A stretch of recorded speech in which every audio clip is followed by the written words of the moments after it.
Fans, welcome to Sports Chat. We've got a special guest today, Brian Miracle. Brian, you wear a lot of hats. Yeah, a few. Sports-wise and such locally around here. But the big thing you got coming up right now is the 5th annual Fields of Faith. Yes.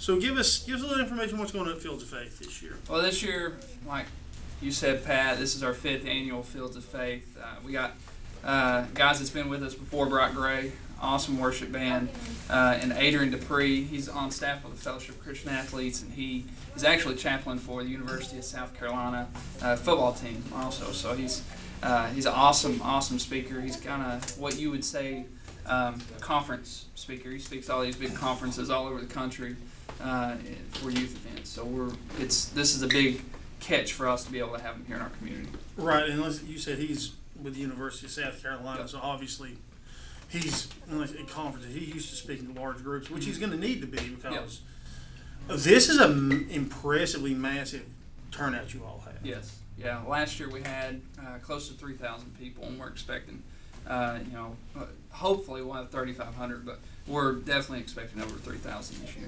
I don't know if the people can see this or not. It's October the 7th. That is what? It's next Wednesday night. Yep. A week from tomorrow. So you have a week. It's a big event. It's at Campbell County High School at the football field. Yep.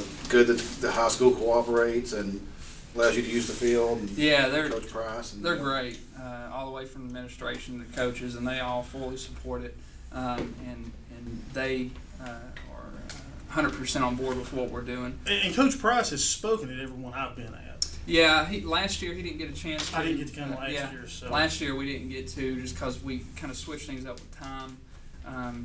And I don't think he'll be able to this year, but I'm going to try to incorporate him. He doesn't know yet, but I'm going to try to incorporate him. Well, maybe he'll know when he watches this. Yeah, maybe he'll know when he watches this. But Adrian is actually going to speak to the team that day before the event. So we usually do assemblies in the schools during the day of. We go to the Fallout Middle, Jacksboro Middle.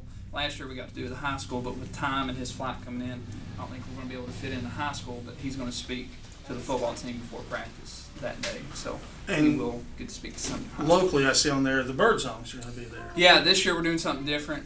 We're going to do a pre-event concert, and they kind of approached us with it. Instead of playing what we call canned music, just background music, we thought this would be just a good way to get things going and just kind of everybody loves bird songs and are also here locally. So we figured this would be a great way to open it up before we go into the actual service. So it's different from the service, but I guess you could say it's kind of part of it also. Now, what time Wednesday does all of this start off? It starts at 6:30, but the pre-event concert starts at 6. So 6 at the high school, big crowds. I mean, I say many people are here complaining there's not much of anything to do around the fall, around Campbell County, but here's a big event for you, concerts, praise, worship, pretty much a good evening for anybody to go to, get what you need to get done. I've been to all of them except for last year's. I just had conflict of scheduling and just didn't allow me to be there. And they've all been excellent. They're well worth your time. Always some great speakers, always great music. I know the first one. The one that was at Jacksboro. Yep. I really liked the band you all had there. Calling Glory. Yeah, the ones they were with us Chattanooga 2 years ago. Yeah, those are. It's impressive that it's expanded so much so shortly that you move it from Jacksboro to the high school where you get a lot more room for a lot more people to be in the stands. Definitely. Ease in parking. It's just it's a good event. Good, there's nothing you can say ill about it at all. It's great for the community, and you do a lot of work in the community. So you also coach the baseball team at Campbell County High School. And the middle school. Well, not the middle school Not anymore. the middle school this year? Yeah, I didn't last year. So I gave that up last year. I had 2 years ago. I had 72 games between both teams. Spring sports are hard for us to keep up with. I can't imagine actually having to coach them. So I started my master's, or I finished my master's, and when I was getting married, I couldn't do it, and I knew that last year. And sometimes you got to step away as a coach. Yeah, but it's best for everybody that way.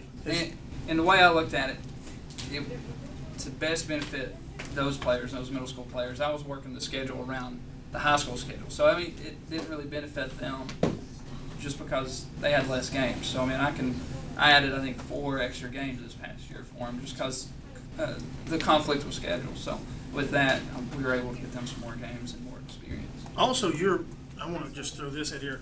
I know after home games you're involved with doing a 5th quarter. Yeah, we host 5th quarter at the church I'm a student pastor at, Lafayette United Methodist. Every home game after that till midnight. So we've been doing that. We used to do it years ago when I was actually in youth, and then it went away there for a while. And a couple of churches, Church of God and Campbell County Youth Literary Alliance, we had some going on, but now for the last 4 years, we've been doing it at Lafayette United Methodist. And that further goes where all the people like to complain that there's not a lot or nothing to do for the kids right now. Yeah. That's obviously not true. Yeah. Now, after football season's over, do you have some kind of basketball related?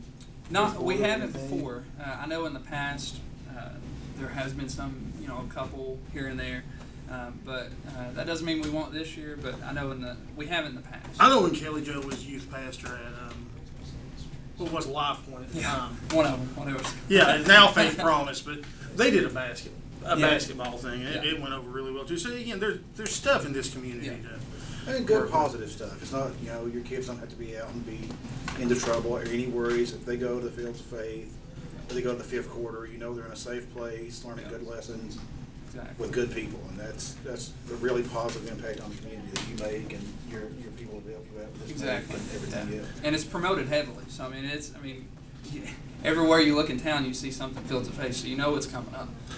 So we do. It's not like people don't know, I guess. And since we got you, and since I know that obviously you were at the game because this is what we talked about this at, let's talk a little bit about Campbell County's big homecoming win. Okay. And that was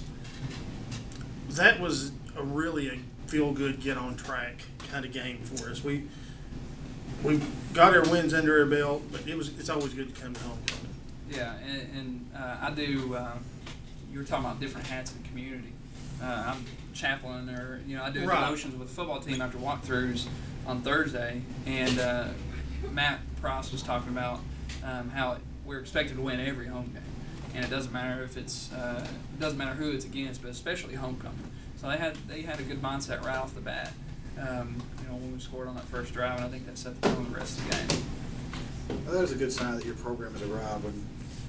For years, Campbell County, and the experience when I was in high school, and Patrick, and probably you too, Campbell County, wasn't really expected to win most of their games when we were in school, Patrick and I. You pretty much thought you were going to lose. Still got big crowds and still have an amazing fan support and fan base, but you pretty much knew that Friday night you were going to go out there and take one on the chin. That was about the best you could do with it. It's great to see the impact that the coaches have had, and just all the coaches at Campbell County High School right now. You're one of them. And just the impact you're having on the students and the players up there under you, and how we're churning out a lot more positive role models, a lot more kids going to college. Exactly. And you're putting kids out of baseball and sending them off to college to play baseball. And, that must be gratifying as a coach.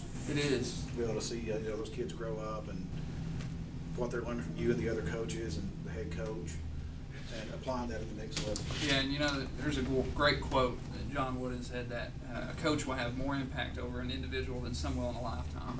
And, I see that with football, I see it with basketball, I see it with baseball especially because I'm in it every day. But the impact that we can have on student athletes, can change their lives. And I've had several of my own players, talk to me about just thanking me for being a positive role model in their life because they don't have one anywhere else. And just seeing those guys go to the next level, we've been fortunate to have a few go off and play the next level, or just go off to college in general. And that's what we're trying to build, trying to change the culture of, we're trying to send you off, prepare you for college. And you've been there. The process has been there. Matt Housley has been there. You've all played college ball, and I think that makes a big difference. In baseball especially, I encourage everybody who's athletically talented and can throw a ball or can hit a ball, especially if you can hit from either side of the plate. I'll use Spencer Roberts as an example. I talk to him a lot because he videos the games. Well, Spencer Roberts told me he's ambidextrous. He can hit with his left. He can hit with his right. But he just hadn't played baseball since he was, I won't say a freshman. He just gave it up at some point do that. I think he said he had a shoulder injury. Baseball, people may not know, has an expansive minor league system, and you can actually make money playing baseball. Yeah. A large number of people can do that, especially compared to football. You're almost assuredly never going to get paid to play football in your lifetime. That's just the way it goes. Yeah. And Basically basketball the same with is just the basketball. same. I mean, there's Even more so because there's less basketball Yeah. players. well, there's European leagues and stuff like that you can get to sometimes, but that's only for D-leagues. high-level college Yep. players. But as a baseball player, you can go out of high school if you dedicate yourself and you're a good baseball player. There's 60 rounds of the NFL or the Major League Baseball draft, I believe. Yep. And they're going to find you out there. So I encourage everybody to go out and talk to the coach here, and maybe you can play baseball. Maybe you can actually get paid for baseball. at some point in your Yeah, life. we need athletes. Right. And that's, we try to encourage, especially athletes in Campbell County, at least try it. See, if you don't like Right. it, that's fine, but at least you try it. I mean, baseball's pretty fun to play too. Yeah. I mean, there's no downside to it, especially if you're left-handed. I'll be back. If you're left-handed and you can throw a ball, you may 80, get paid at 85. some I mean, point if in your you're a life. lefty and you can throw, 85 miles an hour, you're going to make some good money. Yeah, I mean, As a righty, no, but if you're a lefty, I said throw left-handers 85. are very coveted now. So Spencer told me he's ambidextrous. Go with his left hand. I was Spencer, you need to be playing baseball. Yeah. You should have been doing that the whole time because he's a very athletic guy. Yeah, he is. Any athlete up there walking the halls, and you think, hey, I'm left-handed, I can throw. Go out for the baseball team. Yeah. Give it a try. And at worst, you're not going to like it, and you've not lost anything. Yeah. But at best, you're going to like it. You're going to make teammates and memories that are going to last your entire lifetime, and maybe you get paid for it or get a college scholarship out of it.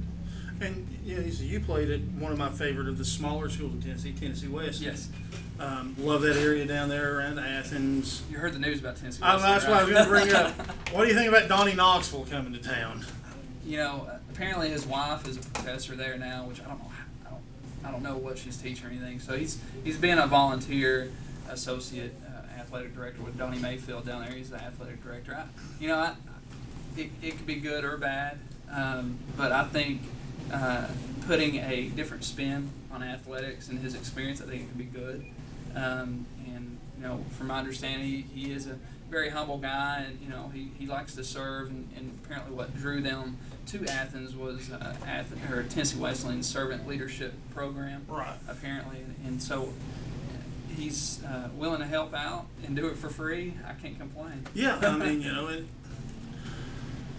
he's just he got caught up in what happens a lot in basketball. It'd be easier if you told the truth. Agree. Just like Bruce Pearl. If you told the Agreed. truth. Well, Bruce Never Pearl, happened. It didn't work out well for Bruce. Yeah, Pearl. he would still be here if he Regardless told of the what he truth. said. But I mean, this is a case, and by the NCAA rule, it was wrong. Mm-hmm. But he was helping kids out that were inner city kids, Yeah. had no money, had no, the kids would have a really bad life, and probably very bleak prospects for the future. And he was actually helping them out. He was if you can help somebody out and get them a college education, it may not be by the rule of NCAA law wrong, but I don't think it was morally wrong to do it. I mean, he gave the guys a few $100s to help pay for their living arrangements while they were going to a better school. And,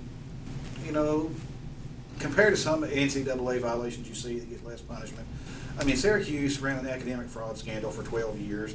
North Carolina has been running one for 20 plus years. Yeah. And Bayham got a 9-game suspension. He got a suspension for every year, a game for every year he was running an academic fraud program. Yeah. And North Carolina has not gotten anything yet. So, And those were academic. the This NCAA was him actually helping kids. The NCAA is very uneven with their applications of, the rule of law. I mean, I hate Alabama. I don't like Alabama. I just don't like the entire football program. But back in the early '90s, I mean, they got a pretty big punishment for a guy writing on a cocktail napkin, "I will be your agent," and the player signed it, and they played the player. So that was their initial NCAA violation that got them in quite a bit of trouble. And it's just ridiculous stuff like that. And then the NCAA, some programs will look the other way if a major case is going down. So Donnie, that's fine. He did what he did, and he's paid his price for it. And And now he's helping people for free. Yeah. So. And you can't beat, somebody's volunteering their time and pretty high level expertise to do something. Yeah. So that's a good deal. I think it'd be beneficial in the long run, and I'm sure, they're NCAA and NAIA. They're totally different areas. I mean, he can do He can do his thing. a lot of things Yeah. that he couldn't do at NCAA level. So there's a lot of legalities there that are totally 180 different. So I think it'd be good though for Tennessee West. Nothing else, get some more fans there.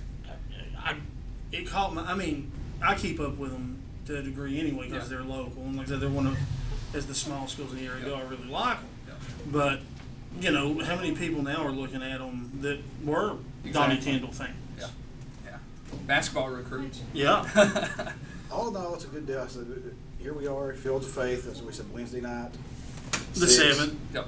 Next 6 Wednesday. p.m. next Wednesday, 8 days from today. You're also on Twitter and Facebook. Yeah, on Twitter it's at CC_FOF, and then on Facebook it's /CCFOF, and we use the hashtag CCFOF on all social media. So, as you said, very well-known event, very popular. Bird songs are going to be You there. know, thousands of people are going to be there, and you should be one of those thousands of people.